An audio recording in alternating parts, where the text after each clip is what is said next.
আমাদের মাঝে মধ্যে বলতে হয় প্রশ্ন মানে জর্জরিত করা, ঠিক সেক্ষেত্রে আমরা ইংরেজিতে বলবো bombard উইথ কোয়েশ্চেন, তার মানে প্রশ্ন মানে জর্জরিত করা।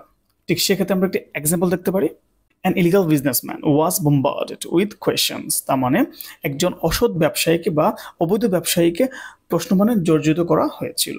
তারপর যখন আমরা বলতে চাইবো মহাসংকটে বা উভয় সংকটে, ঠিক সেক্ষেত্রে তার ইংরেজিটি হবে, তার ফ্রেজটি হবে between the devil and the sea, তার মানে মহাসংকটে বা উভয় সংকটে। ঠিক সেক্ষেত্রে আমরা একটি এক্সাম্পল দেখতে পারি, Bangladeshis are now between the devil and the sea, তার মানে বাংলাদেশিরা এখন মহাসংকটে আছে বা উভয় সংকটে আছে।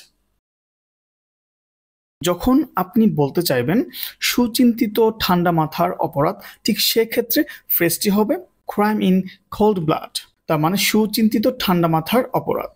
ঠিক এক্ষেত্রে আমরা একটা এক্সাম্পল দেখতে পারি, not many people can commit such a dreadful crime in cold blood, খুব বেশি মানুষ এ ধরনের ভয়ঙ্কর ঠান্ডা মাথার অপরাধ করতে পারে না।